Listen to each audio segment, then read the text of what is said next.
اور اللہ اس شخص سے زیادہ خوش ہوتے ہیں جو اللہ سے معافی مانگتے ہیں۔ ایک خاتون تھی، آقا دو جہاں سرور کون و مکان صلی اللہ علیہ وسلم کی خدمت میں حاضر ہو، اور اس نے آ کے عرض کیا، یا رسول اللہ صلی اللہ علیہ وسلم، مجھ سے گناہ ہوا، زنا ہوا ہے، مجھ پر حد لگائی جائے۔ نبی علیہ الصلوۃ والسلام رحمت للعالمین، دو جہاں کے لیے رحمت، ان کے دل میں رحمت کی وہ وسعت جاگی۔ انہوں نے اس خاتون سے فرمایا کہ جا، شاید تجھے بھول ہوئی ہے۔ اس نے کہا نہیں یا رسول اللہ صلی اللہ علیہ وسلم، مجھ سے بھول نہیں ہوئی، مجھ سے گناہ ہوا ہے، اور میں حاملہ بھی ہوں۔ اس گناہ کی سب سے بڑی نشانی تو یہ ہے۔ تو نبی علیہ الصلوۃ والسلام نے فرمایا اچھا، پھر ایسا کر کے جا، جب تک یہ وضع حمل نہیں ہو جاتا تب تک تجھے سزا نہیں دی جائے گی، تجھے رجم نہیں کیا جائے گا۔ وہ گئی، 9 مہینے تک انتظار میں رہی کہ کب مجھے اس سے چھٹکارا ملے گا اور میں اپنے گناہ کی سزا پاؤں گا۔ 9 ماہ کے بعد پھر آئی تو نبی علیہ الصلوۃ والسلام نے فرمایا، جس بچے کو جنم دیا ہے اس کو دودھ کون پلائے گا؟ اور اس کے دودھ پلانے کی جو مدت شریعت نے مقرر کی ہے وہ 2 سال ہے، لہذا جا اس کو دودھ پلا۔ جب اس کا دودھ چھڑا لے گی، جب یہ کھانا شروع کر دے گا تب آنا۔ وہ خاتون پھر واپس گئی، 2 سال تک اس بچے کو دودھ پلایا، پھر واپس آئی اور اپنے آپ کو حاضر کیا۔ وہ مدینہ کے مضافات کے رہنے والی تھی، وہ بستی بدل سکتی تھی، دوسرے شہر جا سکتی تھی، ملک بدل ہو سکتی تھی، اپنی شناخت کو گم کر کے زندگی بسر کر سکتی تھی، لیکن اس کو اپنی آخرت کا خوف تھا۔ اس کو یہ خوف تھا کہ میں نے اللہ کے حضور پیش ہونا ہے، اس کو یہ خوف تھا کہ میں نے ایک روز مرنا ہے۔ وہ اس خوف میں مبتلا تھی کہ میں اللہ کے حضور پیش ہو کے اپنے اس گناہ کے ساتھ کیسے سامنا کروں گی۔ لہذا یہ تو ایسا گناہ ہے، زنا کا گناہ، کہ کہتے ہیں علماء نے لکھا انسان 70,000 بار بھی غسل کرے تو وہ گناہ کی اس ناپاکی کو نہیں دھو سکتا۔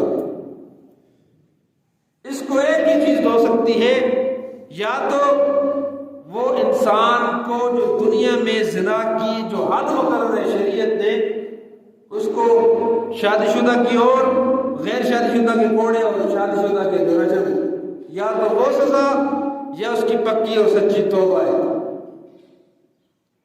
یہ غسل لے کے بیٹھتے رہے کہ میں پاک ہو گیا، ایسا نہیں۔ وہ خاتون آئی 2 سال کے بعد نبی علیہ الصلوۃ والسلام کی خدمت میں، تو نبی علیہ الصلوۃ والسلام نے 2 سال لیا اور 1 سال تقریباً وہ 9 مہینے، 3 سال کے بعد اس عورت کے لیے سزا کا فیصلہ فرمایا۔ جب اس عورت کو پتھر مارے جا رہے تھے، سنسار کیا جا رہا تھا، تو ایک صحابی نے اس کی منہ سے یہ جملہ نکل گیا پتھر مارتے ہوئے کہ تجھے اپنے خاندان کی عزت کا خیال نہیں تھا، کیا منہ کالا کروا لیا؟ تو نبی علیہ الصلوۃ والسلام نے فرمایا، اس صحابی کو چپ کروایا کہ خاموش ہو جاؤ، تمہیں نہیں پتا کہ اس نے آج ایسی توبہ کی ہے کہ اگر مدینہ کے 70 گنہگاروں میں اس توبہ کو تقسیم کر دیا جائے تو اللہ ان کی بھی بخشش فرما دے۔ اللہ تو توبہ کو ایسے پسند کرتے ہیں، التائب من الذنب کمن لا ذنب لہ، گناہ سے توبہ کرنے والا ایسا ہے جیسا کہ اس نے گناہ کیا ہی نہیں۔ وہ ایک شخص تھا، بخاری شریف کی حدیث ہے، مشہور حدیث ہے، اور بارہا مرتبہ آپ نے سنی ہے کہ ایک شخص تھا، اس سے 99 قتل ہوئے تھے۔ کسی کے پاس گیا اور پوچھا کہ مجھ سے 99 قتل ہو گئے، لیکن اب زندگی کی اس موڑ پہ آگے مجھے اپنی اس زندگی پہ ندامت ہوتی ہے کہ میں نے زندگی معصیت میں گزاری، گناہوں میں گزاری، اللہ کی بغاوت میں گزاری، لہذا تو میں اپنی زندگی کا بڑا دورانیہ گزار چکا ہوں، بوڑھا ہو چکا ہوں، کمر ٹیڑھی ہو چکی ہے اور منہ میں دانت کم رہ گئے ہیں، نظر کمزور ہو چکی ہے۔ اب مجھے اپنی زندگی پہ وحشت ہوتی ہے، خوف آتا ہے، اب کیا ہوگا میرا؟ کیا اللہ میرے ان 99 قتلوں کو معاف کریں گے؟ اس شخص نے کہا تو تو بڑا گنہگار ہے، اللہ کیوں کر معاف کریں گے؟ تو نے اتنے بے گناہ قتل کیے۔ اس سے غصہ آیا، اس شخص کو بھی قتل کر دیا۔ 100 قتل کرنے کے بعد کسی کو ملا، کسی عالم کو ملا، اس نے کہا فلاں بستی ہے، وہ جو اوپر حدیث گزری کہ صحبت صالح ترا صالح قرن، کہ اچھوں کی صحبت تلاش کرو، اچھے لوگوں کی محفل میں بیٹھو، اچھا پڑوس تلاش کرو، اچھے دوست بناؤ، اچھے ساتھی بناؤ۔ تو اس عالم دین نے اس شخص سے عرض کیا کہ وہ فلاں نیک لوگوں کی بستی ہے، نیک لوگ وہاں رہتے ہیں، اس بستی میں جا، کچھ دن وہاں ٹھہر، آرام کر۔ وہاں ٹھہرنے سے، ان کی صحبت سے تیرا دل نرم ہو جائے گا اور اللہ تیری توبہ کو قبول کر لیں گے۔ توبہ کی نیت سے اچھے لوگوں کی صحبت کے لیے وہ چلتا ہے اس بستی کی طرف، چند فاصلے پر چلتا ہے تو اس کی موت واقع ہو جاتی ہے۔ کتابوں میں لکھا ہے کہ جب اس کی موت واقع ہوئی تو 2 روایتیں ہیں۔ ایک روایت کے مطابق بالکل سینٹر تھا، جہاں سے وہ چلا تھا یا جس بستی کی طرف جا رہا تھا، ان 2 بستیوں کے بالکل عین وسط میں، درمیان میں اس کی موت واقع ہوئی تھی۔